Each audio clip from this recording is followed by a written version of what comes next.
కంకర కుప్పలతో కోట్ల ఆమ్దాని. రాజాపేట మండలం చల్లూరు సర్వే నెంబర్ 322/4లో శ్రీని డెవలపర్స్ అక్రమ క్రషర్.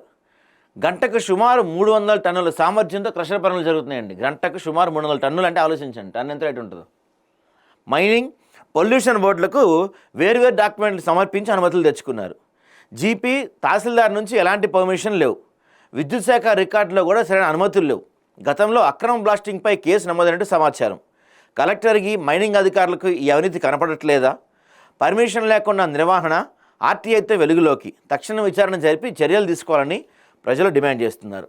ఇది మనకి యాదాద్రి భువనగిరి జిల్లా రాజాపేట మండలం చెల్లూరు గ్రామంలోని సర్వే నెంబర్ 322/4లో జరుగుతుంది. గ్రామ పంచాయతీ పర్మిషన్ లేకుండా ఎంఆర్ఓ ఆఫీస్ నుంచి అనుమతి క్రషర్ ఎలా నడిపిస్తారు?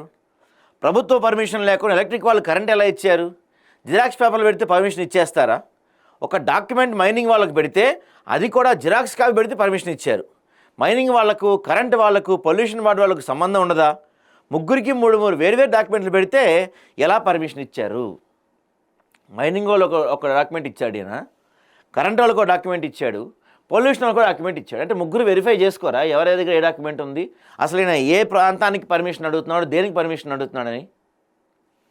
జిరాక్స్ పేపర్లు ఇస్తే పర్మిషన్లు ఇచ్చేశారండి. హైలైటెడా? ఆర్టీఐ ద్వారా Telangana real estate sufferers association దరఖాస్తు చేయగా పూర్తి వివరాలు బయటపడ్డాయి. ఈ అక్రమ క్రషర్ కెపాసిటీ గంటకు 300 టన్నులు, అంటే సంపాదన నెలకు 6 కోట్లు, సంవత్సరానికి 70 కోట్లు. ఈ అక్రమ క్రషర్ను ఆలేరు ఎమ్మెల్యే బీర్ల ఐలయ్య, సాల్వో యజమాని జయరాం రెడ్డి వాళ్ళ పరివారం అంతా కలిసి ప్రారంభించారు. ఈ హరి అనే వ్యక్తి ఎవరు అక్రమ క్రషర్ నడపడానికి? ఇతని వెనక ఎమ్మెల్యే ఉన్నారా, మంత్రి ఉన్నారా, లేక అధికారులు ఉన్నారా?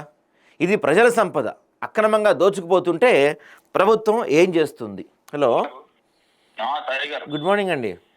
గుడ్ మార్నింగ్ అండి. ఏంటండి కంకర కుప్పలతో కోట్ల ఆమ్దాని, అంటే దాదాపుగా 300 టన్నులు, అంటే సంవత్సరానికి 72 కోట్ల ఆదాయం వస్తుంది. జిరాక్స్ పేపర్లతో కూడా పర్మిషన్స్ ఇచ్చేశారని చెప్తున్నారు. అసలు ఏంటి పరిస్థితి, ఇక్కడ ఏం జరిగిందండి?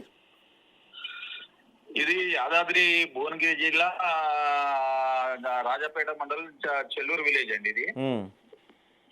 అయితే ఈ అక్రమ క్రషరు 2021లో ప్రారంభమైంది ఇది.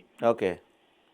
ఈ కర్ణాటి నారాయణరావు, ఆయన కీర్తిశేషులు కర్ణాటి నారాయణరావు గారు దీన్ని శంకుస్థాపన చేసి దీన్ని స్టార్ట్ చేసిండు. 2021లో సాల్వో నుంచి అక్రమ బాంబులు వస్తున్నాయి, బాంబులు పట్టుకొని రాజాపేట పోలీస్ స్టేషన్ లో కేసు కూడా పెట్టారు. ఓకే.